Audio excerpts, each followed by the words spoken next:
Assalamualaikum warahmatullahi wabarakatuh. Saya Wira Simitro Manik dari SMP Negeri 3 1 Atas 7H, Kabupaten Papua Barat, Provinsi Sumatera Utara. Izinkan saya memaparkan hasil aksi nyata saya modul 1.4 Budaya Positif.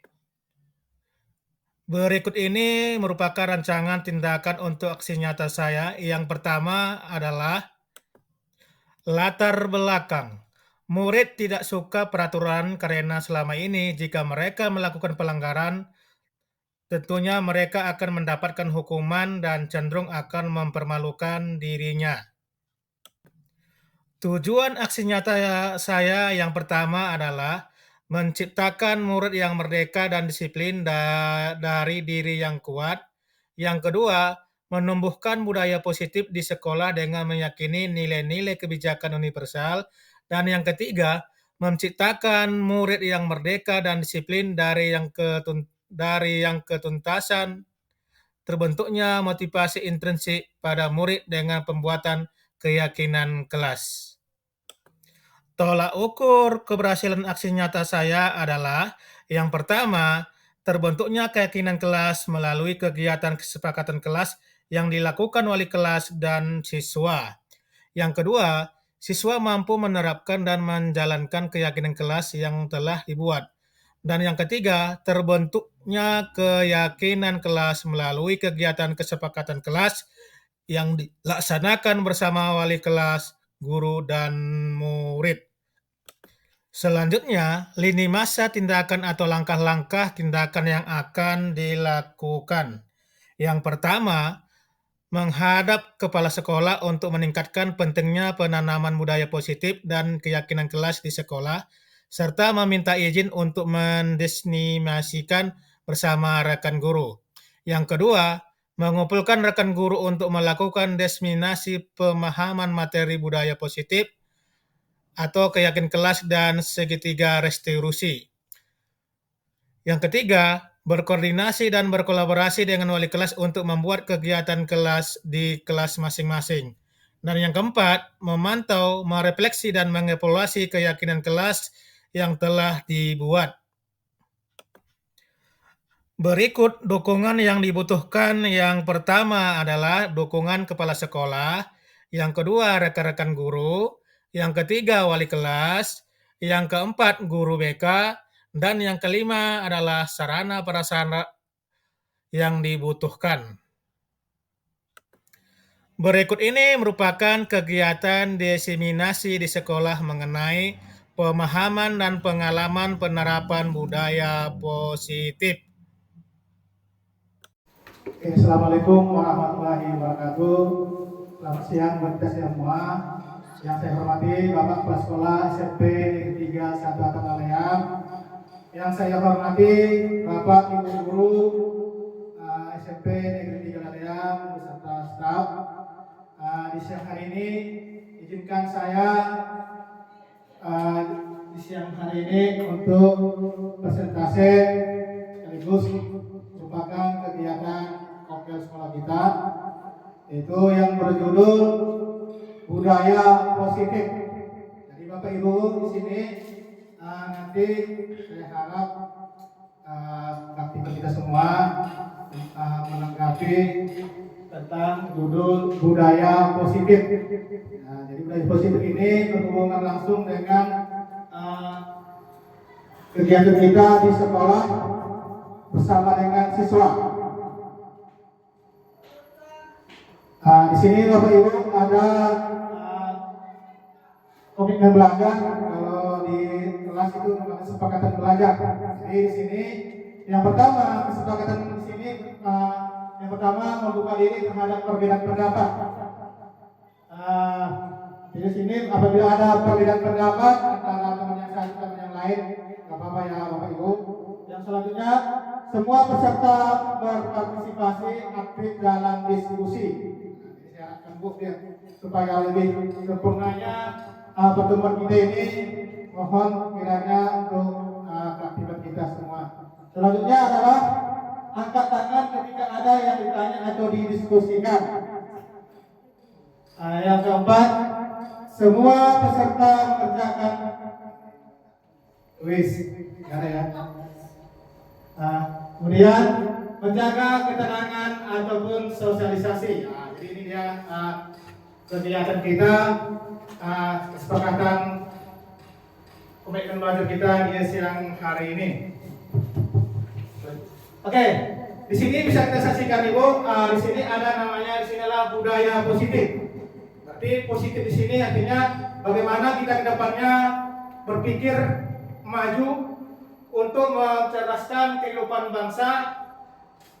Tujuannya adalah untuk di bidang positif. Di sini budaya positif merupakan perwujudan dari nilai-nilai ya atau keyakinan universal yang diterapkan di sekolah. Jadi di sini nilai-nilai yang perlu dikembangkan kepada siswa secara universal. Berarti sini adalah secara menyeluruh, tanpa kecuali semua stakeholdernya, bukan hanya siswa saja, tapi semua guru beserta staf, bahkan komite juga kalau di sini sudah termasuk dalam secara keyakinan universal. Selanjutnya, budaya positif ini dapat mendorong murid untuk mampu berpikir. Berpikir apa? Berpikir kreatif, kritis. Itu yang diharapkan kepada siswa kita. Kemudian selanjutnya bertindak dan menciptakan sebagai proses memerdekakan dirinya sehingga murid mampu mandiri dan bertanggung jawab. Jadi sekarang ini kita lihat siswa kita ini terkadang sampai saat ini belum ada siswa kita yang mandiri dan bertanggung jawab. Kebanyakan siswa kita hanya lepas begitu saja. Ketika ada sesuatu yang dibuat salah, dia tidak mau tahu, dia bertanggung jawab. Hanya ya udah, saya dah kesal, hanya itu aja. Enggak ada rasa tanggung jawab untuk memperbaiki dan lain. Itu dia. Kemudian di sini ada konsep inti budaya positif. Di sini nanti ada tujuh. Ya, jadi 7 inilah nanti Bapak Ibu yang kita diskusikan sampai terakhir. Di sini nanti yang pertama adalah perubahan paradigma belajar. Yang kedua adalah disiplin positif. Kemudian kebutuhan dasar manusia. Apa sih kebutuhan dasar manusia? Seperti itu ya. Kemudian motivasi perilaku manusia. Terkadang motivasi perilaku manusia ini kadang-kadang kita tidak ada motivasinya. Dia termotivasi ketika masuk sekolah, ketika ada kelas sekolah. Doyan kelas. Tapi kalau sekolah terlambat ya. Jadi itulah motivasi. Kemudian ada lagi posisi kontrol sebagai guru. Kemudian terakhir yang keenam adalah keyakinan kelas, dan yang ketiga adalah segitiga restitusi. Oke, di sini yang pertama Bapak Ibu adalah pembelajaran dengan paradigma baru. Jadi kita saksikan di sini adalah ada profil pelajar Pancasila. Ya, di situ ada beberapa poin. Yang pertama yang kita harapkan adalah dari profil pelajar Pancasila adalah beriman dan bertakwa kepada Tuhan yang Maha Esa. Jadi semua guru ataupun siswa pasti beriman dan bertakwa. Tujuan adalah menghadap kepada Sang Pencipta. Ya. Yang kedua adalah mandiri. Mandiri artinya mampu. Kalau siswa mandiri itu mampu artinya beraktivitas sendiri tanpa ada paksaan atau tanpa ada bimbingan dari orang lain. Yang penting kalau bisa kita di situ harus mampu mandiri. Yang kedua adalah yang ketiga adalah bernalar kritis. Ya, bernalar kritis ini artinya apa? Siswa itu kita harapkan mampu mengambil mana yang salah, mana yang benar. Artinya mampu dia memilah. Inikah benar atau salah? Jangan ditelan kalau begitu bulat-bulat tanpa memilah. Ini bagus, masa baik atau tidak. Ini dia bernalar kritis. Kemudian kreatif. Ya, ada kreatif. Kemudian selanjutnya bergotong royong. Kemudian berkebinekaan global. Artinya kalau berkebinekaan global ini artinya mampu mengembangkan nilai-nilai budaya leluhur kita. Jadi nilai-nilai leluhur budaya apa yang selama ini ada di sekitar kita, itulah kita kembangkan, mampu mengingat. Jadi itu dia. Kemudian di sini pembelajaran dengan paradigma baru merupakan pembelajaran yang dirancang berdasarkan prinsip pembelajaran, ya, berdiferensiasi atau tidak semata-mata ataupun berbeda. Jadi sini para peserta didik belajar sesuai kebutuhannya berdasarkan tahap perkembangan sosial, teori psikologi modern untuk mewujudkan profil Pancasila. Oke Bapak Ibu, di sini ada paradigma. Di sini kegiatan kita yang pertama adalah coba Bapak Ibu nanti di sini sesuai dengan arah ini A dan B, Anda dan teman. Jadi di sini Bapak Ibu diharapkan coba kepal tangan Bapak Ibu, hidupkan. Pak, hidupkan.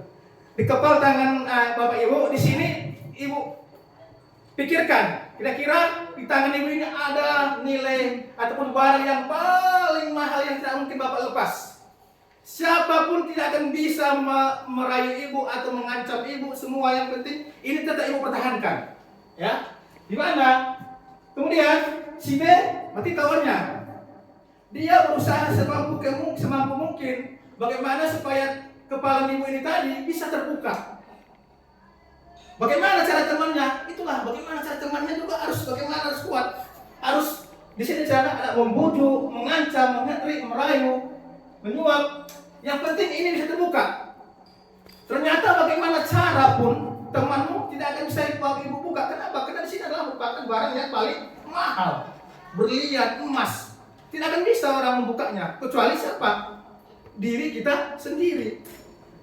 Gak mungkin dong, udah mahal-mahal di sini kita lepas aja begitu sama teman kita. Kenapa? Nilainya sangat mahal. Jadi di sini tidak akan bisa. Dengan rayuan apapun ini tidak akan bisa. Oke Bu, lanjut Bu.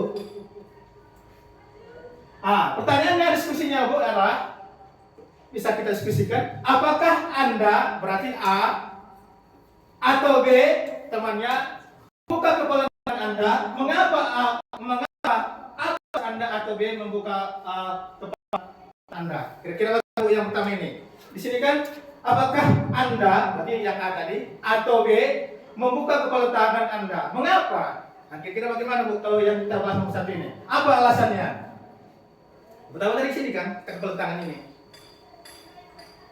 Yang pertama kemungkinan dibuka si A tangannya karena si B sudah membujuk-bujuk merayu-rayu. Iya. Akhirnya tidak bisa. Ya, makanya dia buka kan. Iya. Kenapa dia membuka tangannya? Betul ya. Oke. Yang nomor 2 adalah apakah Anda atau B menutup tangan Anda? Mengapa? Apa alasan Anda atau B tetap menutup kepala tangan Anda? Kepala tangan.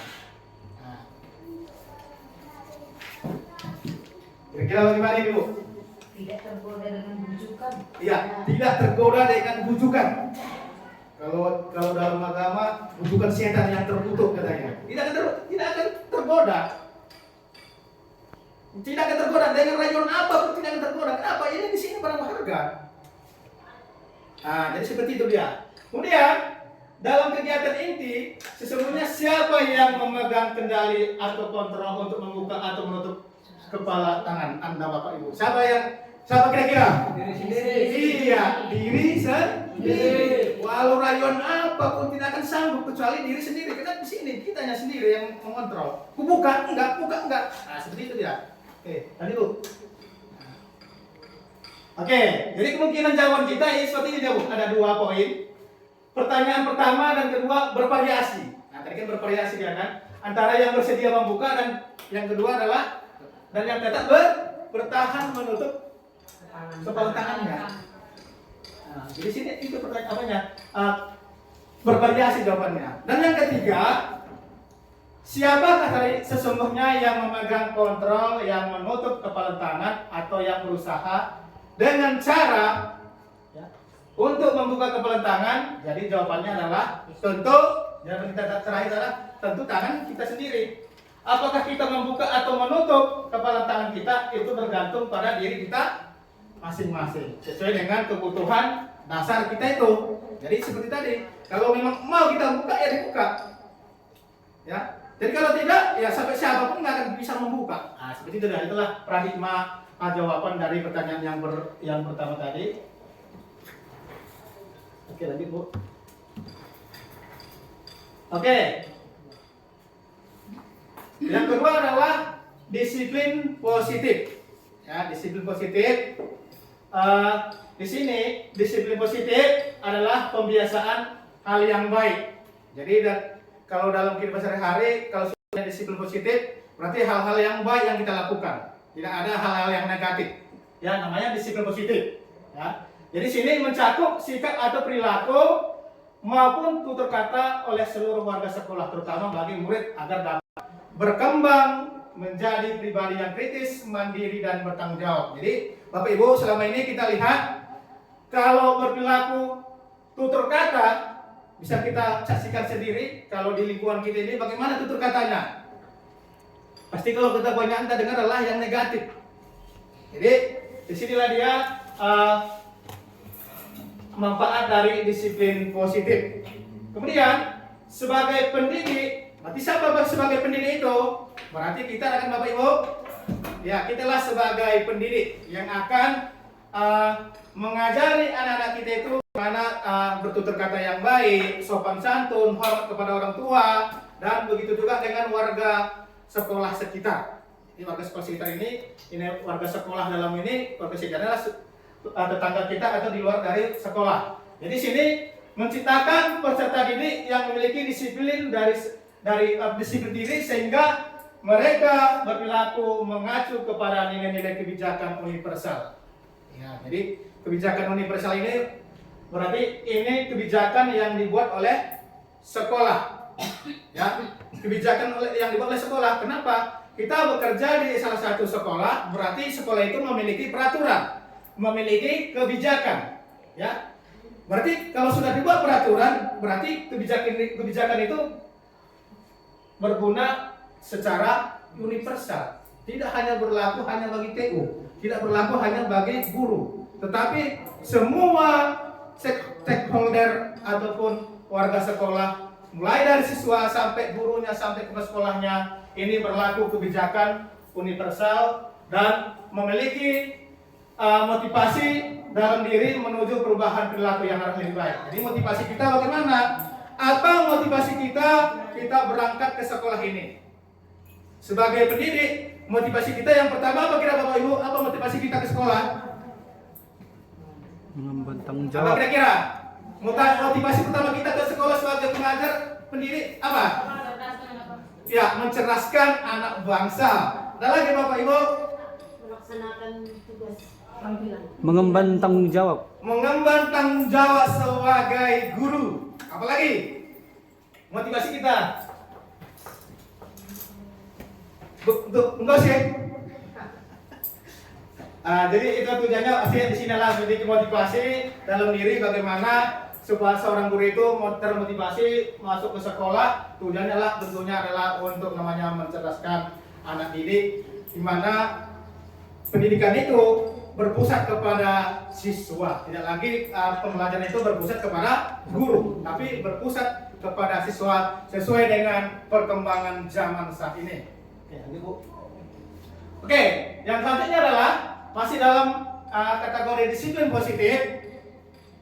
Di sini konsep disiplin positif itu yang merupakan unsur utama dalam terwujudnya budaya positif yang kita ciptakan, ya. Berarti diciptakan ini di mana? Berarti diciptakan itu adalah di dalam lingkungan sekolah. Di sini banyak pendapat para guru, ya, mengatakan bahwa kalau saja anak-anak bisa disiplin, pasti mereka akan bisa belajar dengan baik dan menyenangkan. Kira-kira kalimat ini, kira-kira benar tidak kira-kira Bapak Ibu? Benar ya? Karena selama ini sebagai guru kita banyak kita lihat ketika kita belajar mengajar, banyak kita lihat siswa tidak disiplin. Ketika guru sudah masuk, siswa baru lagi masuk. Jadi terkadang itulah tantangan terberat. Jadi sini seandainya saja anak didik ini bisa melaksanakan disiplin yang baik, pasti mereka akan belajar baik dan menyenangkan. Jadi kalau kita lihat jarang siswa itu disiplin. Jadi hal-hal inilah yang akan kita kembangkan. Yang kedua, pernyataan yang kedua, banyak di sini bahwa ini pernyataan seorang guru ini ya, pernyataan guru. Jadi terkadang itulah dihadapi ketika dia berada di dalam kelas, berada di lingkungan sekolah. Di sini yang nomor poin kedua bahwa di sini mendisiplinkan anak adalah bagian yang paling menantang dari pekerjaan seorang guru. Kira-kira setuju kita atau tidak Ibu? Bapak Ibu? Setuju. Nah, kira-kira apa alasannya Bu kalau memang ini merupakan pekerjaan yang paling menantang bagi kita sebagai seorang guru? Apa kira-kira? Ibu ente? Karena ini selalu berulang-ulang, pasti kalau sudah disiplin pasti ada aja yang tidak disiplin. Kalau dari saya ya, Intendam. Oh iya. Oke. Kalau menurut saya kan yang pertama, tantangan pertama sebenarnya tantangan kepada diri sendiri. Iya, benar betul. Iya. Nah, ketika kita dituntut mendisiplinkan siswa itu, kita justru menilai kita juga belum disiplin. Iya. Itu tantangannya. Jadi ketika kita ingin mendisiplinkan siswa itu, berarti tantangan yang pertama yang harus kita lakukan ya mendisiplinkan diri kita sendiri, karena kita yang menjadi panutan bagi siswa-siswa itu. Ketika kita sudah disiplin, ya memang akan tidak langsung otomatis, tapi akan lebih memudahkan, perlahan-lahan bisa kita mendisiplinkan siswa kita. Itu menurut saya. Iya. Terima kasih Ibu RMP. Jadi pernyataan Ibu RMP memang itulah seharusnya. Jadi apabila kita ingin mendisiplinkan anak didik, jadi harus terlebih dahulu gurunya lah yang disiplin. Kita terlambat ketika masuk, mana si Ano? Ternyata dicontohnya kita. Jadi memang benar. Siswa akan mencontoh yang baik dari apa yang dilakukan oleh seorang guru. Kalau gurunya rapi pakaiannya, siswanya kira rapi itu tidak Bapak Ibu? Masuk dalam, rapi itu tidak? Sudah bisa kita mengarahkan. Sudah bisa mengarahkan kan? Intinya sudah bisa mengarahkan. Jadi kalau nampaknya gurunya rambutnya gondrong, datang siswa juga rambutnya gondrong. Kenapa rambut gondrong? Guru aja rambutnya gondrong. Nah, seperti itu dia. Jadi artinya apa? Di sini mendisiplinkan itu berarti memang betul paling menantang. Jadi di sini haruslah guru itu menjadi tauladan bagi siswanya. Jadi kalau gurunya diawali dari gurunya untuk disiplin, otomatis siswa juga bisa artinya bisa mengikuti apa yang dilakukan oleh gurunya. Jadi kalau bisa dilihat, kalau siswa itu juga tahu siapa yang rajin datang, siapa yang tidak rajin datang gurunya, pasti ada jawaban mereka. Siapa yang paling malas, pasti mereka tahu. Tapi terkadang siswa itu kena segan dia, malu dia menyampaikannya atau takut, rasa takut. Tahu dia dikatanya, Hani, siapa yang di sekolah ini kira-kira yang paling rajin gurunya, yang paling malas? Tahu aja dia, tapi ketika mengucapkannya dia nggak berani. Nah, jadi itulah dia bahwasanya mendisiplinkan itu adalah bagian yang paling menantang dari pekerjaan seorang guru. Oke, lanjut Bu. Oke, di sini ada kebutuhan dasar. Yang ketiga adalah kebutuhan dasar manusia. Jadi kebutuhan dasar manusia itu, Bapak Ibu, merupakan sesuatu yang kita lakukan untuk mendapatkan apa yang kita inginkan. Namanya kebutuhan dasar. Apa yang kita inginkan, ya kita penuhi. Lapar kita makan. Minum, haus, ya minum. Ini dia kebutuhan dasar manusia itu seperti itu, yang kita tidak bisa tunda. Jadi kebutuhan manusia itu ya. Jadi Bapak Ibu yang hebat di sini bisa kita lihat, kebutuhan dasar manusia itu merupakan sesuatu yang kita lakukan untuk mendapatkan apa yang kita inginkan. Kalau apa yang kita inginkan, barang sesuatu yang kita inginkan, ya Bapak Ibu, apabila kita tercapai, pasti di hati kita tidak ada rasa kepuasan. Walaupun mahal barang itu, tapi ketika kita di sini kita inginkan, nabung kita Bapak Ibu, nabung. Yang penting apa yang diinginkan dapat. Nah, seperti itu dia. Jadi itulah kebutuhan dasar manusia. Jadi seluruh tindakan yang kita lakukan memiliki tujuan. Jadi apapun yang kita lakukan pasti namanya ada memiliki tujuan, ya. Jadi semua usaha yang terbaik kita lakukan agar kebutuhan dasar kita terpenuhi dengan baik dari segi makanan, kesehatan yang kita inginkan, sandang, primer, sekunder, tersier. Kalau sudah kita niatkan harus dapat, ya pasti dapat. Jadi kemarin saya lihat Bu Astuti beli rumah sudah 3 tahun yang lalu.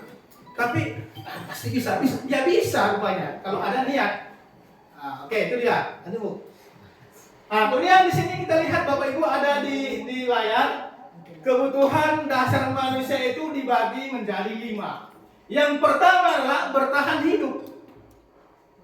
Nah, semua manusia di dunia ini pasti tujuannya ingin bertahan hidup. Yang pertama adalah bertahan hidup. Kenapa? Ya bertahan hidup supaya bisa bertahan hidup, ya makan. Apa yang dimakan yang bisa menghidupkan kita. Kemudian pakaian. Jadi kalau seorang manusia itu kalau di pelajaran IPS ini namanya kebutuhan primer, kebutuhan pokok yang tidak bisa ditunda. Tidak bisa ditunda. Malam malam, malam lehma ditunda. Tidak bisa. Kalau kita jalan, udah berbaju, nggak berpakaian, pasti malu. Tidak bisa ditunda. Kemudian tempat tinggal. Nah, jadi tempat tinggal ini merupakan tempat kita yang paling istimewa. Walaupun katanya rumah kita adalah rumah gubuk, itulah yang kita anggap sebagai istana. Karena di situ kita apa? Disitulah kita dilindungi dari cuaca panas, serbuan hewan, ataupun cuaca dingin, hujan. Nah, kita dilindungi di sini, di tempat tinggal ini. Kemudian keamanan. Ya, jadi ini utahnya keamanan. Jadi kalau seandainya kita dari rumah tidak aman mau ke sekolah, nggak mungkin kita masuk kerja kalau nggak aman. Nah, kemudian kesehatan. Nah, kesehatan inilah paling penting. Apapun ceritanya banyak harta kita, kalau kita tidak sehat tidak ada gunanya. Habis semua harta kita. Nah, jadi inilah namanya kebutuhan dasar manusia adalah pertama adalah bertahan hidup. Yang kedua adalah kasih sayang dan rasa diterima. Ya, kasih sayang dan rasa diterima. Yang pertama ya rasa diterima. Rasa diterima ini siapa? Diterima di mana? Kita diterima di lingkungan. Terkadang ada manusia itu tidak diterima di lingkungannya. Karena awalnya mungkin dia sudah kedengaran dari berita bahwasanya dia ini tanda kutip negatif pekerjaannya. Jadi terkadang dikucilkan. Kalau sudah negatif, ini ada narkoba atau sebagainya, itu tidak diterima di lingkungan. Betapa sedihnya kita. Yang kedua, dipedulikan. Tidak dipedulikan kita. Jadi saya lihat tadi pagi, saya kasihan yang siswa kita yang berhubung itu, Ines. Di sini dia datang kawannya bertiga, nggak dipedulikan. Dia diikutinya juga. Terkadang sedih saya lihatnya. Jadi terkadang siswa kita ini pun terkadang takut yang melihat ketika ada sesuatu yang nanti datang dari Ines ini. Waduh, gimana? Nah gitu. Terkadang sedih saya lihatnya. Gigi dia diikutkan tadi pagi. Saya jelas lihat di situ. Nah, itu dia dipedulikan. Kemudian berbagi. Nah, ini hal-hal yang berbagi ini yang luar biasa. Ya, ada sama kita dibagi. Walaupun sedikit, walaupun banyak, berbagi. Ya, sedikit enak. Yang penting dapat. Ya, iya. Oke. Kemudian kerjasama. Artinya kalau bersama inilah kolaborasi di mana di SMP 3 Lele ini akan sekolah sebagai manajer pasti diharapkan kita adalah adanya kolaborasi tim SMP Negeri 3 Lelean. Bagaimana kita sebagai orang guru mengembangkan, memajukan sekolah kita ini, nah itu namanya kerjasama. Dan menjadi bagian dari dalam kelompok SMP Negeri 3 Lelean yang luar biasa, yang hebat. Itu dia. Kemudian adalah penugasan. Nah, yang sini ada penugasan itu dibagi ada beberapa. Yang pertama adalah harga diri. Yang kedua adalah keinginan untuk dianggap, memimpin, berprestasi, diakui dan didengar. Jadi adanya kita ketika kita berbicara tidak didengar orang. Kenapa? Awalnya dari kita. Banyak gitu. Kita ngomong dengan orang, kenapa? Dari awal kita yang bikin salah. Ngomong kita salah, nggak ada pernah dipercaya orang. Jadi sampai kapan pun tidak akan didengarkan orang. Jadi semua itu mulai dari diri kita sendiri. Kalau kita baik berbicaranya di masyarakat, tutur kata kita sopan, baik, pasti kita akan didengarkan orang lain, dihargai orang lain. Nah, seperti itu dia. Kemudian kebebasan. Ya, yang kelima adalah kebebasan. Jadi kebebasan di sini adalah bebas kita untuk mandiri, apa yang kita lakukan, apa yang kita inginkan, apa yang kita kerjakan itu bebas, ya, mandiri ya. Kemudian memiliki pilihan. Pilihan kita yang bagaimana? Apakah pilihan kita yang negatif? Apakah yang positif? Apakah yang mau maju? Apakah mau mundur? Nah, seperti itu ya. Harus ada pilihan. Nah, kemudian mencoba hal-hal baru. Jadi terkadang hal-hal baru ini sebenarnya ini yang sekarang ini kadang-kadang kita tidak berani mencoba hal-hal baru. Jadi kemarin ketika CGP angkatan 9 saya itu sebenarnya ketika disuruh Pak Mancin, maju Pak. Iya, saya bilang. Sebenarnya saya nggak mau mencoba hal yang baru. Iya Pak, iya, tapi saya laksanakan. Udah saya laksanakan ternyata karena di dalam niat nggak ada, ikut ke sampingmu, ternyata nggak lulus. Ternyata hidup ini harus dipaksa rupanya. Harus mau dari apa zona nyaman itu ya zona nyaman. Jadi, keluar dari zona nyaman. Nah, jadi kayak saya ini, padahal sebenarnya udah ketika saya ikuti CGP seperti itu udah 2 kilo kurang tidur, mengajar, makan tidak selera. Jadi harus dilaksanakan. Iya harus. Jadi harus dikerjakan. Jadi mencoba hal baru dan mampu mengendalikan arah dirinya mau kemana kita mau artinya arah diri kita ini. Ya, itu dia. Kemudian kesenangan. Nah, jadi kesenangan kita paling istimewa adalah di sini. Ya, bermain. Nah, tadi pagi ada teman kita bermain apa ya, tenis meja. Itu kesenangan bagi dia. Kalau aku sebenarnya maunya, tapi karena berkeringat aku malas. Padahal gak nyaman pada tapi itulah kesenangan kita bermain. Bermain apapun bisa. Ya. Kemudian humor. Ah, di sini paling humor siapa yang paling rajin di sini humor? Pak Naga. Pak Naga ya. Jadi ketika Pak Naga dia humor, pasti kita terhibur atau tidak, Bapak Ibu? Terhibur kan, ketawa-ketawa kita, padahal udah sakit banyak hati. utang, udah utang-utang. Ya kan? Jadi Sakit- kita terhibur. sakit hati. Kemudian antusias dan tertawa. Nah, ini tertawa. Jadi obat yang paling jitu itu adalah tertawa, senyum. Jadi kalau kita sakit, ketika datang dokter mukanya cemberut atau perawatnya cemberut marah-marah, tambah sakit kita. Tapi ketika senyumannya ada, misalnya dokternya datang dia senyum cantik pula, waduh sembuh terus. Ya, sembuh kita. Waduh. Oke, itulah ada 5 kebutuhan dasar manusia. Yang pertama adalah bertahan hidup, kasih sayang dan rasa diterima, kemudian penugasan, yang keempat kebebasan, dan yang kelima adalah kesenangan. Oke, lanjut. Lanjut. Poin keempat. Nah, di sini adalah motivasi perilaku manusia dibagi menjadi 3. Nah, motivasi itu dibagi menjadi 3. Ya. Siapanya yang dimotivasi? Perilaku manusianya. Dimotivasi perilaku manusianya. Yang pertama adalah hukuman. Jadi segala sesuatu yang kita lakukan apabila dia salah, pasti tentu ada hukuman. Sama seperti kita naik kereta. Kita naik sepeda motor diwajibkan memakai helm. Terus helm itu fungsinya apa sih Bapak Ibu? Menjaga keamanan kepala. Terkadang manusia ini menyalahartikan helm sebenarnya untuk di kepala supaya ini adalah merupakan hal yang vital. Ternyata ketika dia isi kalung, helmnya ditaruhnya di jok depan kereta. Berarti yang berhelm adalah jok ke sepeda motor, bukan kepalanya yang dilindungi, tapi jok keretanya. Ketika helm itu dipakai, ketika dia melihat polisi, nah ini yang salah. Ya, jadi di sini hukuman berarti pertama tidak terencana dan tiba-tiba. Nah, sama seperti kita kalau di dalam kelas Bapak Ibu, ketika kita sudah masuk, ada saja siswa kita itu yang berbuat masalah. Udah kita serius belajar, udah guru mengajar, secara tiba ngulah anak siswa kita ini. Adalah dia bikin ribut, adalah bikin keonaran. Jadi ini dia. Kemudian murid tidak tahu apa saja yang akan terjadi.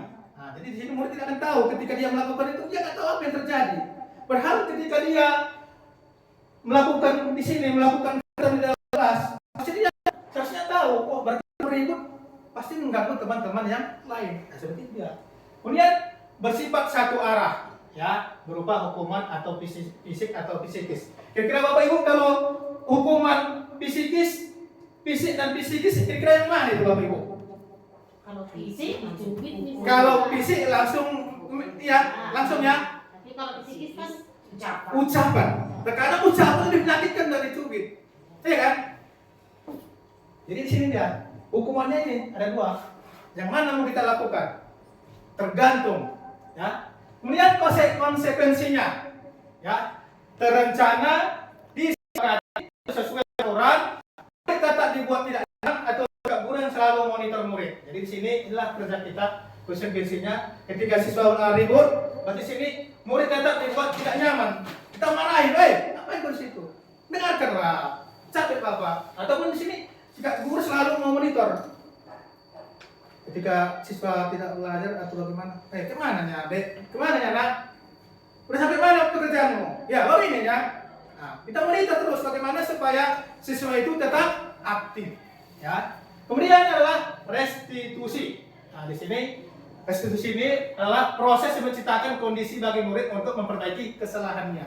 Ya, di sini nanti ada siswa itu memahami ya bagaimana menciptakan kondisi bagi murid untuk memperbaiki kesalahan. Jadi di sini nanti ada kerjasama dengan guru, bagaimana guru itu akan nanti adanya kesepakatan dengan siswa, bagaimana supaya siswa itu nanti memperbaiki kesalahannya. Ya, dia akan nanti siswa itu akan berkata jujur, saya yang salah, saya ucapkan seperti ini.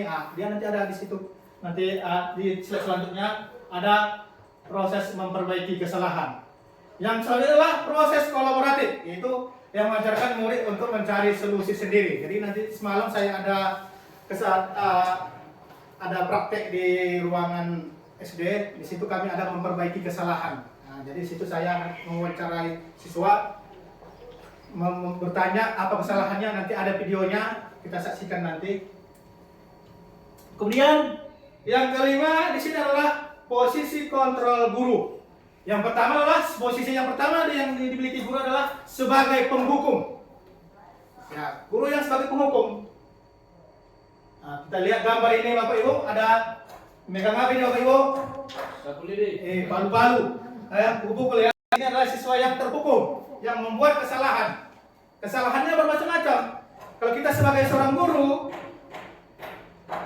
bisa kita bayangkan satu harian kira-kira berapa banyak udah kesalahan siswa kita lihat. Itu dia. Jadi ada penghukum sebagai efek jera supaya bagaimana siswa itu tidak lagi melakukan kesalahan yang sama. Yang kedua adalah pembuat merasa bersalah. Jadi sini pembuat merasa bersalah itu pembuat merasa bersalah ini nanti di sini ada identifikasi masalah. Diidentifikasi dulu. Kenapa dia membuat kesalahan? Tidak langsung dimarahi, ditanya dulu dengan nada yang pelan. Kenapa tadi salah? Kenapa masalahmu? Harus diidentifikasi dulu. Jadi sini ada pembuatan merasa bersalah. Kemudian teman. Teman ini teman kita semua. Jadi sini teman itu bisa menjadi lawan, bisa menjadi teman yang seutuhnya. Jadi kalau teman ya seperti ini, ada kekompakan. Jadi di sini dia tahu dia bersalah, makanya raut wajahnya juga menunjukkan rasa bersalah. Kemudian adalah pemantau. Siapa yang memantau Bapak Ibu kira-kira? Iya, guru dipantau. Sampai mana pekerjaannya? Apakah dia beres mengerjakan tugasnya atau tidak? Jadi memantau. Kemudian adalah manajer. Kalau kita sebagai manajer, itulah tugas kita Bapak Ibu. Ini merangkul bagaimana supaya siswa itu dalam kelas itu yang salah, yang baik kita rangkul bagaimana supaya siswa ini bisa menjadi lebih baik ke arah yang positif. Tentunya seperti itu ya, manajer. Jadi sini manajer kita sebagai guru, bukan manajer di dalam sekolah. Jadi di sini kita manajernya adalah kita sebagai pemimpin pembelajaran dalam kelas, maka kita sebagai manajer akan membuat siswa-siswa kita yang bersalah, yang memiliki masalah, yang tidak bermasalah, kita rangkul bagaimana supaya dalam kegiatan pembelajaran mengajar itu menjadi nyaman, aman, dan menyenangkan. Yang pertama tadi di situ ada penghukum. Bisa kita lihat Bapak Ibu, penghukum. Ada yang terlambat hadir sekolah. Dia adalah penghukum. Jadi kalau pakai sebagai penghukum, terkadang nada suaranya tinggi. Ya, di sini nada suaranya tinggi, bahasa tubuh, mata melotot dan jari menunjuk mengintrik. Kenapa kau terlambat? Dengan suara nada yang begitu tinggi, itu cara memarahi. Ya, baru di sini terlambat lagi, pasti terlambat lagi, selalu datang terlambat. Kapan bisa datang tepat waktu? Ini penghukum dengan suara yang begitu menggema. Kemudian tanyakan kepada diri Anda, bagaimana perasaan murid bila guru berbicara seperti itu pada saat murid datang terlambat. Bapak Ibu, apabila kita lihat anak-anak datang terlambat dengan masuk ke kelas kita, kemudian kita menggunakan kata-kata seperti ini, apa kira-kira hasilnya Bapak Ibu? Mental terganggu. Iya, kemungkinan di sini murid marah, kadang siswa itu marah dia, marah, karena seolah-olah kita bermaksud ingin mendisiplinkan siswa, tapi ternyata dengan kalimat yang kita yang begitu kejam ataupun kasar, maka di sini kemungkinan murid akan mendendam dan merasa agresif. Bisa jadi kalau ada mobil kita pun dicoret-coret, saking dendamnya dia, dicoret-coret. Atau mau, jadi kemarin ada kejadian di sini, di masa-masa baru katanya itu dibukanya apa mesinnya, taruhnya pasir.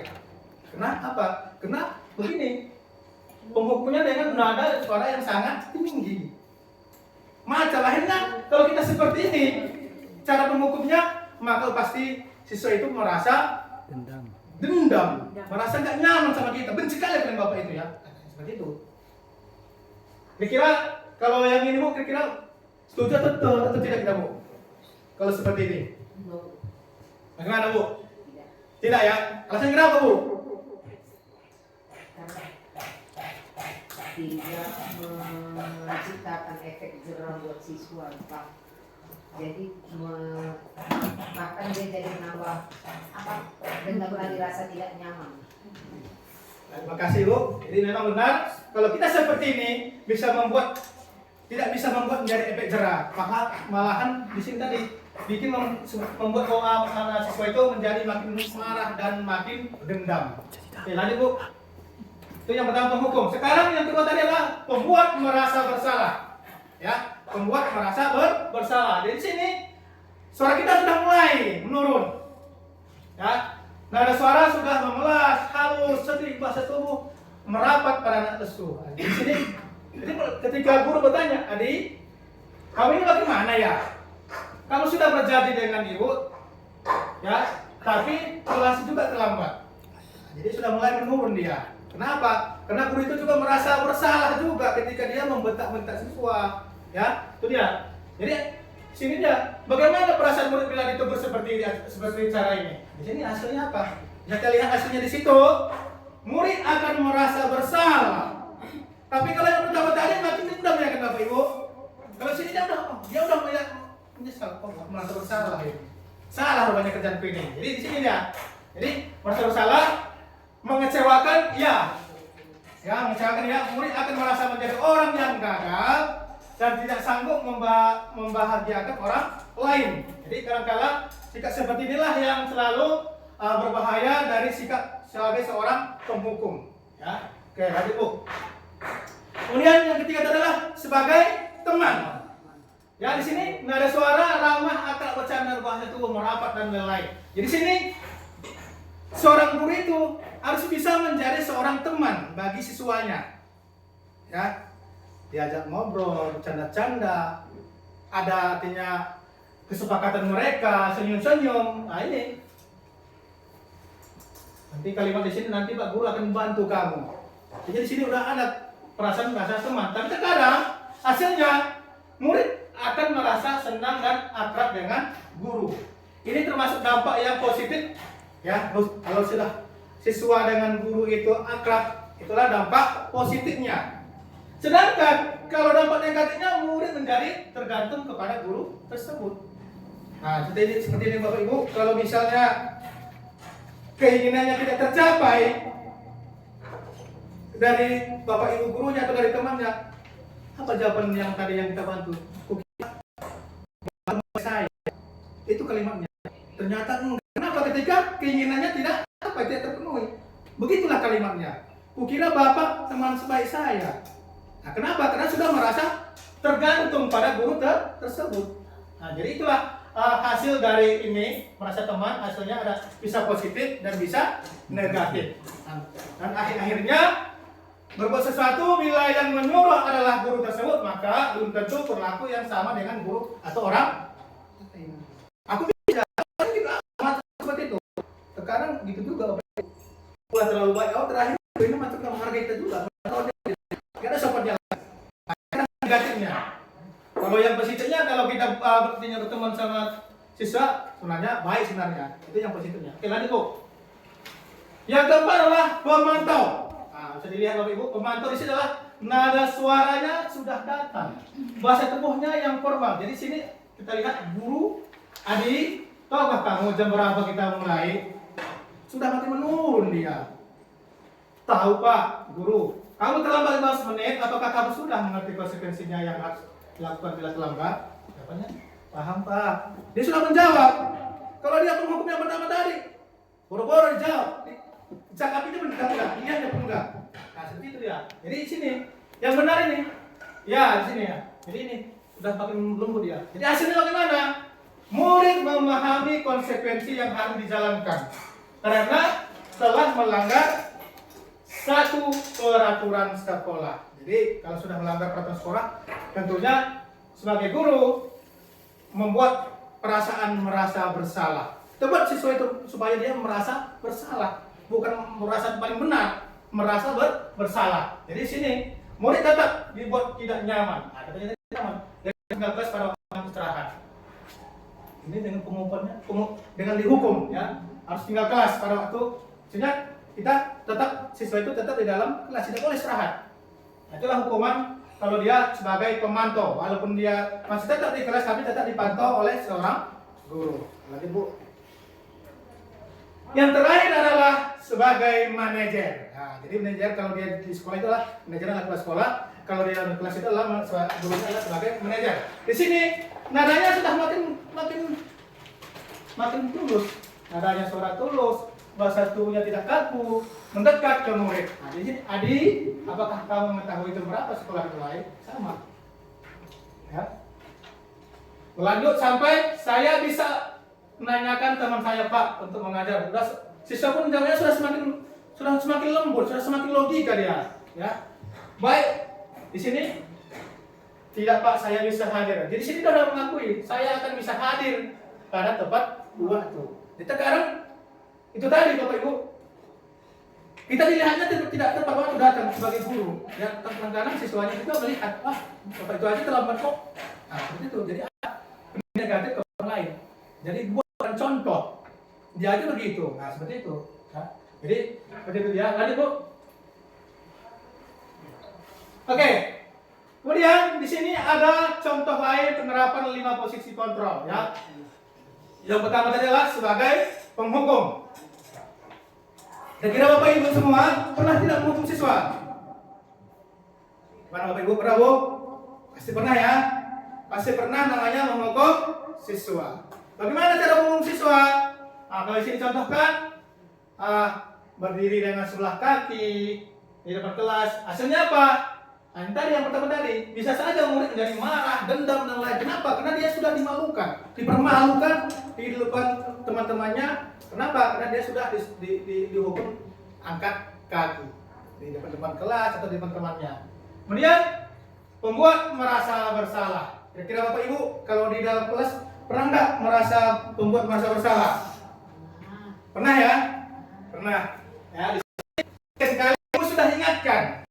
Kita gitu berbicara sama siswa. Udah berapa kali saya ingatkan ya? Nah, gitu. Jadi senang ya melihat Ibu terus bertindak seperti ini. Hasilnya apa? Murid akan di sini akan merasa bersalah. Dan ada lagi dari sinilah teman. Ya. Asalnya sebagai bisa jadi positif dan bisa menjadi negatif. Ya. Jadi sini, ayo dong kamu kerjakan tugasnya nanti. Kalau sudah selesai kita main games. Nah, diajak siapa? Diajak temannya. Tapi ketika tidak terpenuhi selalu gamesnya ini, maka hasilnya murid merasa kalau sini kalau terpenuhi dia senang kan? Kalau tidak terpenuhi, kukira kau temanku, teman baikku. Kenapa? Karena tidak terpenuhi rasa keinginannya. Nah, begitulah alasannya. Ya. Kemudian pemantau, ya, ataupun mengawasi. Di sini dia kamu sudah melakukan kesalahan, sudah mengetahui konsekuensinya. Sekarang selesaikan dan segera kumpulkan. Nah, itulah perintah kita sebagai guru. Lanjut. Kemudian di sini lagi ada lagi lah manajer. Nah, jadi di sini adalah manajer itu berbuat sesuatu bersama dengan murid, bukan seseorang aja, bukan guru aja. Karena guru sebagai manajer, maka guru beserta murid akan membuat sesuatu bersama dengan tujuan untuk memperbaiki kedisiplinan, memperbaiki kebersamaan di dalam ruang kelas. Artinya di sini meyakinkan di dalam kelas itu bagaimana kegiatan belajar mengajar itu berlangsung dengan baik. Ya. Jadi sinilah keyakinan sekolah apa yang kamu langgar dan apa yang akan kamu lakukan untuk menyelesaikannya. Jadi begitu dia Bapak Ibu. Lanjut. Di sini kita lihat Bapak Ibu. Posisi kontrol apakah aku? Jadi sini. Ini pertanyaan untuk siapa ini Bapak Ibu kira-kira? Guru. Untuk guru kan? Guru yang mana? Hah? Yang mana? Guru yang mana? Guru yang mana? Nah, iya, oke ya. Masih ini berlaku untuk Bapak Ibu guru ya kan? Posisi kontra apa kamu? Ini silakan. Oke, Bu. Kemudian saya kecewa sekali dengan kamu. Itu pertanyaannya. Membuat Merasa bersalah. Coba terus. Posisi kontra. Jadi benar. Jawabannya adalah membuat merasa bersalah. Oke, lanjut. nih Yang kedua. Posisi kontra apakah aku? hukum. Kamu tidak pernah benar melakukannya. Sekarang keliling lapangan 3 kali. Jawabannya adalah menghukum. Jadi mudah-mudahan kedepannya sudah bisa kita ya membandingkan apa posisi kita. Oke, lanjut. Pertanyaan ketiga. Kira-kira bagaimana kamu akan memperbaiki masalah ini? Posisinya sebagai Bapak Ibu, posisi kita? Sebagai pemantau? Manajer dong. Kira-kira bagaimana kamu akan memperbaiki masalah ini? Teman. Oke, siapa yang membuktikan? Manajer. Coba sebelumnya Bu. Kenapa dia manajer? Karena di sini dia sudah merangkul siswa. Bagaimana supaya kegiatan atau perasaan kita selama ini sudah diidentifikasi. Ya, sudah diidentifikasi.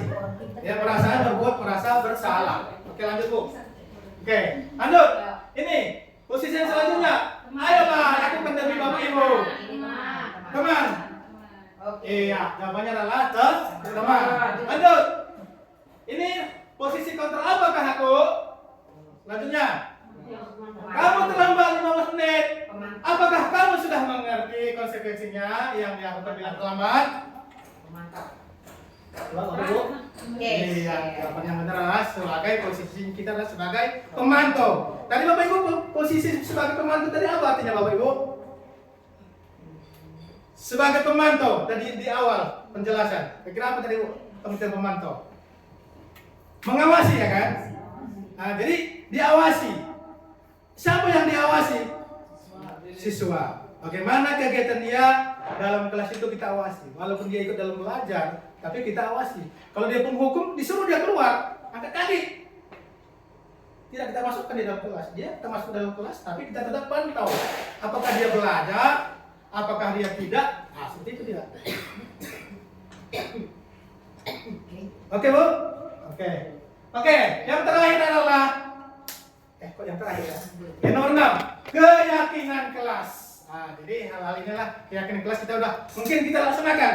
Ketika masuk ke dalam kelas, maka di situ ada kesepakatan keyakinan kelas. Bagaimana keyakinan kelas itu? Tergantung kita Bapak Ibu, dari mana kita mulai. Di sini keyakinan kelas itu adalah merupakan kesepakatan kelas yang diyakini bersama guru dan murid dengan harapan dapat meningkatkan kedisiplinan murid. Bagaimana keyakinan kelas itu? Apabila sudah jadwal masuk, misalnya masuk jam mengajar jam 8, ya semua siswa kalau sudah sepakat pasti sudah tepat waktu, masuknya jam 8 dan sudah mulai belajar. Ya. Kalau di sekolah, pasti kelas sekolah juga memiliki kesepakatan sekolah dengan guru-guru, dengan konsekuensi yang ada, hukuman yang ada. Ini kesepakatan kepala sekolah dengan guru. Jadi kalau misalnya kemarin kita absen, ada konsekuensinya. Malas kata, ada konsekuensinya dari kepala sekolah sebagai manajer. Jadi harus ada kesepakatan kelas. Jadi meningkatkan kedisiplinan murid. Jadi menurut Bapak Ibu semua, kira-kira kalau keyakinan kelas ini benar nggak ini meningkatkan kedisiplinan murid? Gimana Bapak Ibu? Meningkatkan atau tidak? Kalau ada keyakinan kelas, Meningkatkan. ya meningkatkan kan? Karena di situ ketika ini adalah kesepakatan antara guru dengan Murid. apabila melanggar sudah ada hukumannya. Konsekuensinya. Ya, Tergantung orangnya. Karena dia kan namanya juga udah sepakat, jadi udah bukan satu arah aja, nggak satu orang yang menentukan gitu. Udah bersama. Lagi, Bang. Maksudnya Pak? Kalau itu dilanggar lagi, Iya, sesuai dengan apa yang disepakatan tadi. Jadi Betul. ada konsekuensi. Ada konsekuensinya. Saat menentukan kesepakatan Iya. itu kan sudah kita buat apa yang Arah. harus dilakukan. Oleh Dan kalau dilanggar Iya. Iya, ada apa konsekuensi. sanksinya Iya. sudah sampai ke sana dibuat kalau Jadi di dalam kelas dia.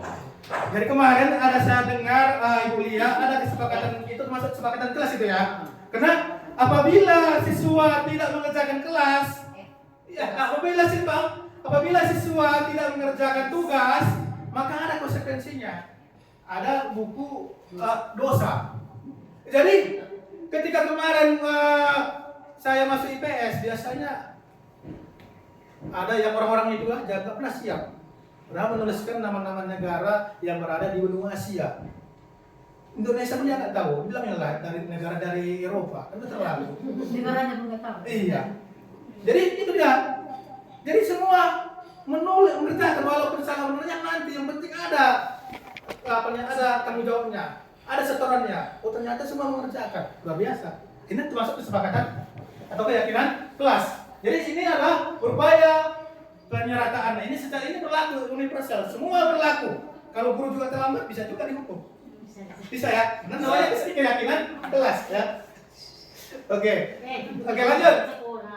Yang terakhir adalah segitiga restitusi. Jadi sini ada dibagi menjadi 3. Yang pertama adalah menstabilkan identitas. Jadi inilah Bu, ketika siswa bermasalah dipanggil. Bukan langsung kita marah-marahi. Tapi di sini tugas kita adalah menstabilkan identitas. Ditanya, kenapa kau terlambat? Kenapa kok ya? Misalnya contohnya menstabilkan identitas itu adalah Ibu dengar, Bapak dengar, kamu ribut dalam kelas ya? Ya Bu. Kenapa kau ribut? Kan seperti itu dalam menstabilkan identitas. Enggak langsung marah-marah. Bukan di justice, kau begini. Bukan seperti itu. Jadi sini adalah menstabilkan identitas. Yang kedua adalah memvalidasi tindakan yang salah.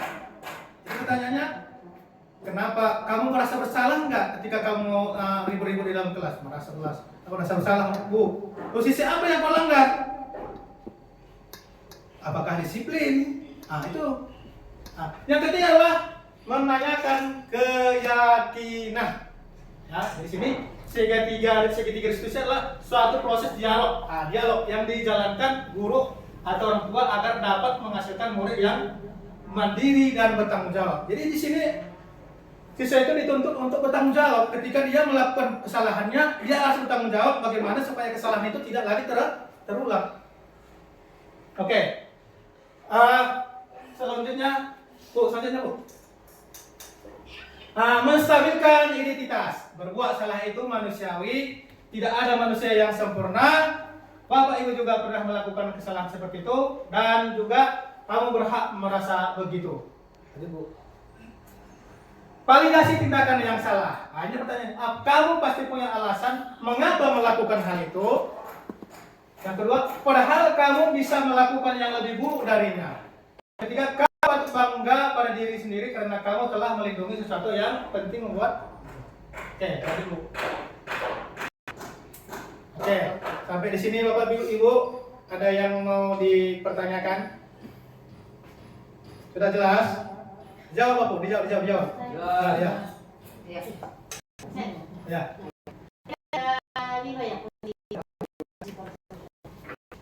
Apakah memang harus menjadi satu posisi atau kita bisa menjadi teman, bisa juga kita istilahnya pemantau, manajer, gitu. Apakah harus satu saja atau bisa berperan yang lima itu? Ya, baik Bu, terima kasih. Jadi kalau kita sebagai posisi sebagai guru sebagai kontrolnya itu harus semua lima-limanya yang kita laksanakan Bu. Tergantung bagaimana kita mensiasati yang mana yang dilanggar. Ya, situasi yang mana yang dilanggar. Jadi posisi adalah berarti situasional. Hal-hal apa yang akan pada saat itu dilakukan? Apakah dia posisi sebagai penghukum, apakah sebagai pemantau ataupun yang lain. Jadi semua bisa kita gunakan, tidak hanya satu saja. Oke Bu, itu dia Bu. Oke, ada di sini ada video Bu, ada segitiga restitusi yang kami lakukan untuk ya. Oke, ini debut contoh pembelajaran saya segitiga restitusi. Itu pembelajaran saya tadi. Mungkin gurunya di sini kurang pandai berakting. Ada berbeda nggak?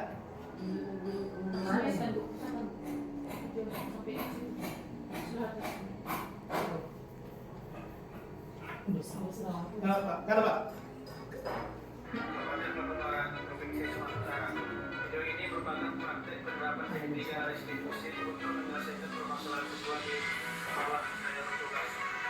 Sebagai informasi, segitiga restitusi adalah suatu proses baru yang dijalankan guru atau orang tua agar dapat menghasilkan murid yang mandiri dan bertanggung jawab. Terdapat tiga tahapan segitiga restitusi.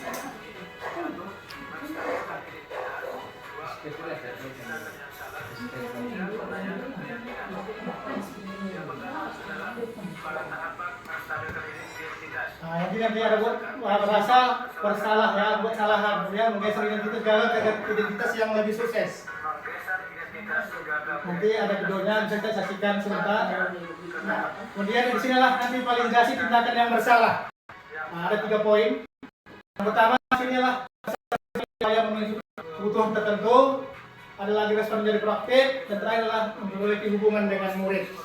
Menjadi penghukum, menjadi teman.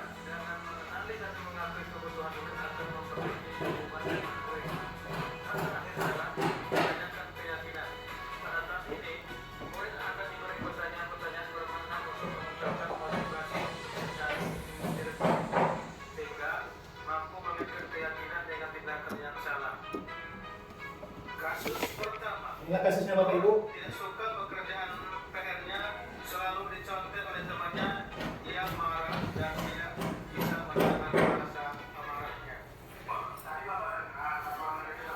Inilah yang kita contoh sama Bapak Ibu.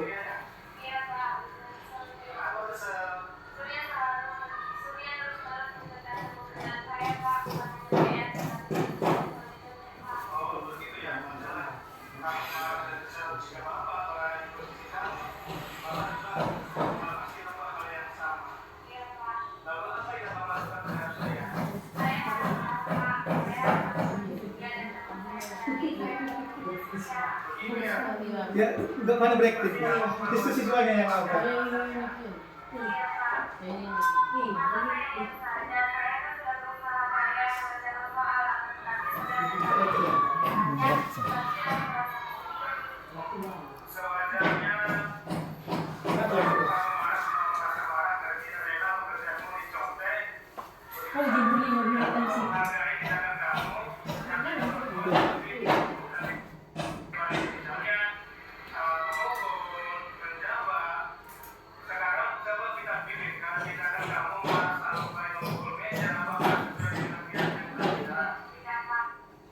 Enggak ada gerakan ya.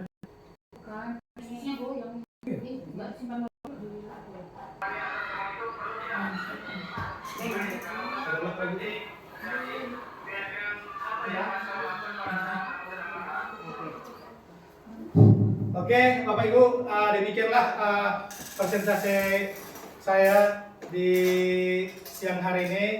Terima kasih atas kehadiran Bapak Ibu guru semua, Bapak kepala sekolah yang sudah memberi izin dan waktu. Mudah-mudahan dari pembelajaran yang saya sampaikan ini ada budaya positif, disiplin positif bisa menambah pengetahuan kita dan bisa diterapkan di sekolah kita ini. Mohon maaf atas kesalahan dan kekurangan. Wabillahi taufiq wal hidayah. Wassalamualaikum warahmatullahi wabarakatuh. Waalaikumsalam.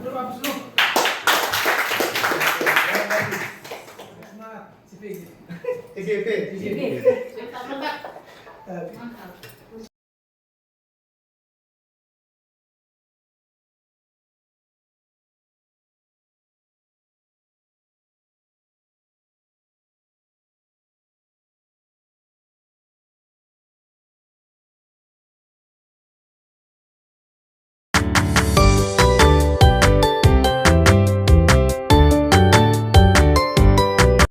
Assalamualaikum warahmatullahi wabarakatuh. Waalaikumsalam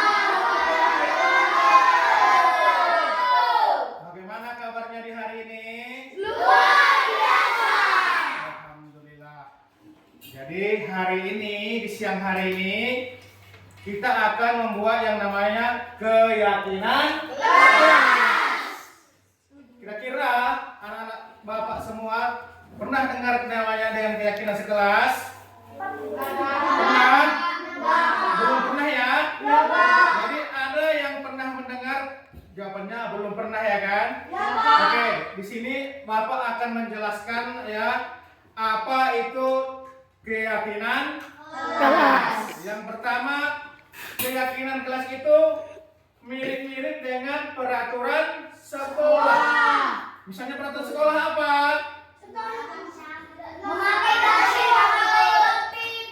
Dilarang sabut, iya kan? Dilarang absen, ya dilarang berat. Tapi di situ kalimatnya ada dilarang. Berarti masih ada sifat katanya adalah negatif. Sedangkan nanti keyakinan kelas, kita di sini memiliki keyakinan yang kata kalimatnya bersifat positif. Ya, bersifat positif. Ya. Jadi di sekolah tadi kan ada peraturan kan yang harus dilaksanakan. Kata tertib harus dilaksanakan. Tapi kita di kelas ini kita akan namanya melaksanakan dengan keyakinan. Apa namanya? Keyakinan. Kenapa dalam bentuk keyakinan? Karena dengan adanya keyakinan nanti kamu akan memiliki apa? Memiliki nilai-nilai dalam dirimu, ya. Dalam bentuk apa? Berusaha untuk bertanggung jawab. Kira-kira semua siswa Bapak di sini bertanggung jawab atau tidak? Bertanggung jawab terhadap nilai-nilai, ya, yang kalian yakini, ya, nilai-nilai yang harus kalian yakini, ya. Seperti apa contohnya? Kalau nilai-nilai yang kalian yakini?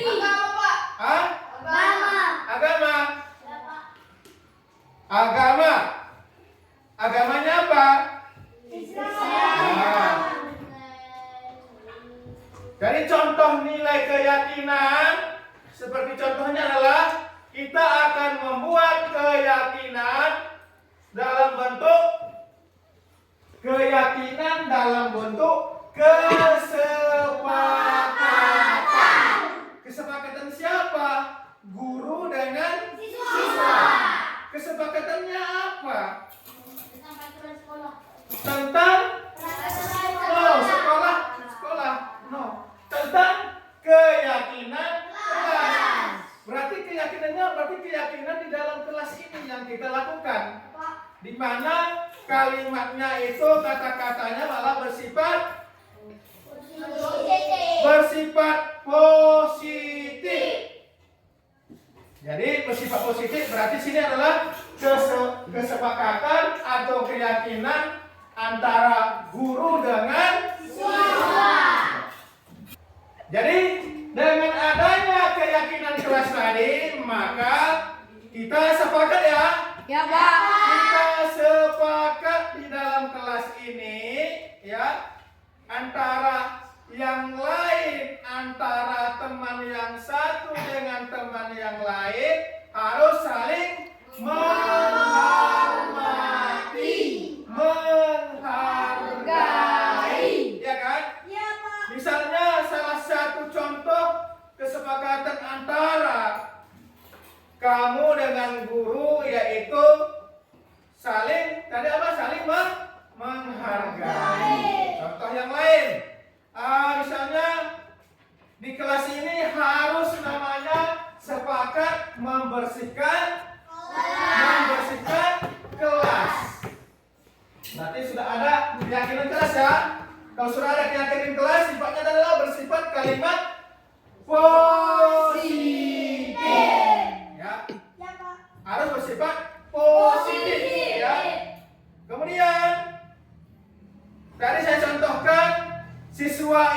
dilarang menyontek ketika ujian. Berarti ini peraturan kan, dilarang mencontek kan? Tapi kalau dia dalam bentuk keyakinan, kalau siswa mencontek, kalau dia masuk keyakinan disebut apa? Harus jujur. Ya kan? Sudah paham kan? Tapi kalau kita contohkan keyakinan kelas, berarti ini berada dalam lingkungan kelas ya. Kalau kita dalam keyakinan kelas, berarti menggunakan pernyataan atau kalimat tadi yang saya sebut adalah kalimat positif ya. Jangan ada kata-kata yang menggunakan kata tidak, dilarang. Terus apa lagi? Apa lagi kira? Tidak boleh, jangan, tidak, apa lagi? Melarang, ya kan? Melanggar. Itu adalah peraturan sekolah. Tapi kalau dia keyakinan kelas, berarti dia harus berkalimat kata positif. Kalimat tidak dilarang ya. Tidak dilarang, tidak diperbolehkan. Jadi itu dia. Kalau misalnya menggunakan kata positif, berarti harus dia kalimatnya atau diganti menjadi jujur. Tidak, berarti diganti menjadi jujur. Bagaimana kelas kita ini supaya bersih?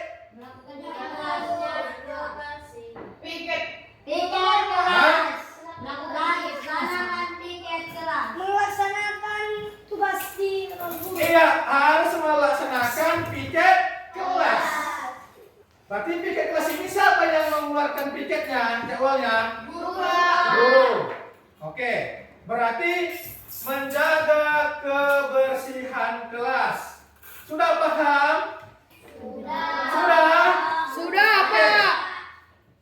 Sekarang kita akan melakukan namanya membuat kesepakatan kelas, ya, atau keyakinan kelas.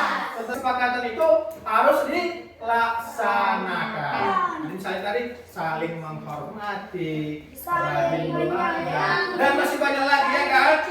Di sini Bapak akan membagikan kertas seperti ini. Saya bagikan untuk satu orang. Nanti kamu tulis di sini satu kalimat saja yang isinya mengenai keyakinan kelas. Misalnya tadi menjaga kebersihan, sopan santun, rajin, rapi, ya kan? Ya, oke, nanti ini saya bagi ya. Di sini ada lemnya. Ini ada lem ini. Nah ya, nanti setelah kalian tulis, tempelkan di sini. Paham? Oke.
antara guru dengan Siswa.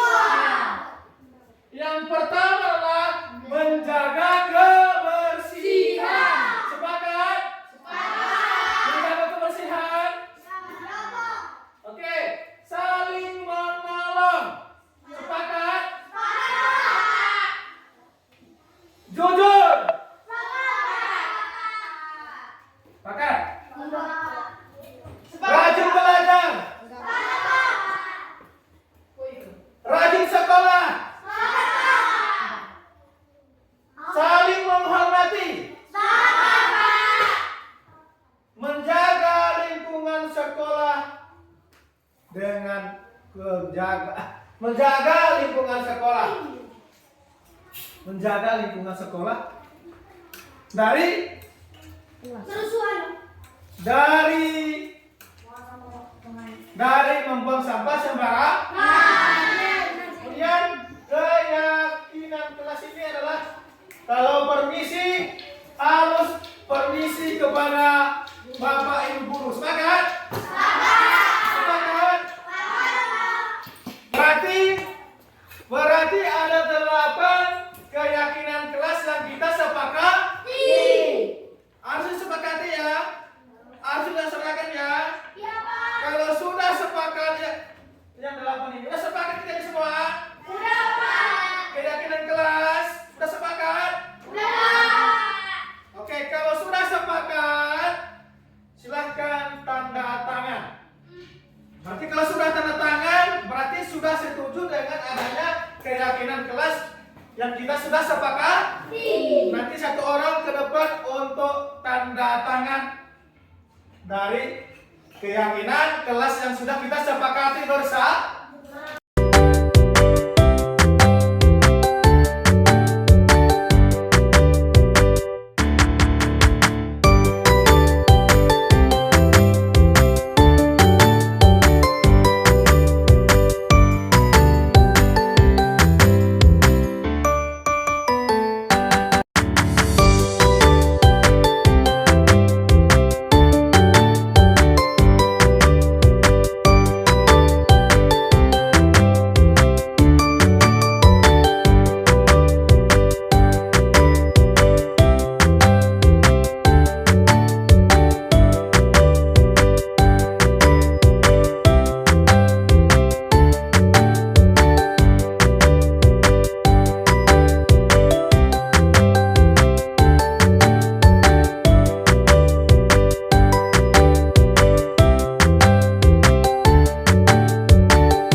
perdana kami saya dari kelas 7.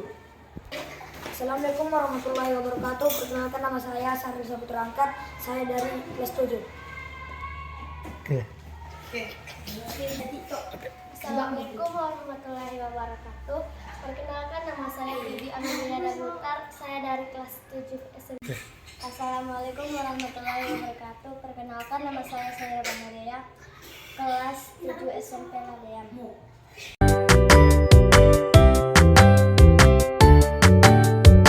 Saya sangat senang sekali. Saya sangat bersemangat. Saya sangat senang sekali. Saya sangat bahagia sekali.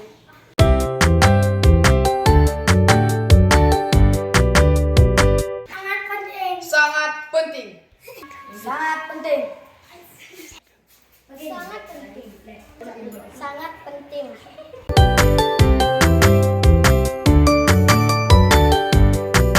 Tiga. Karena dapat menumbuhkan rasa tanggung jawab. Dapat membuat kita lebih disiplin.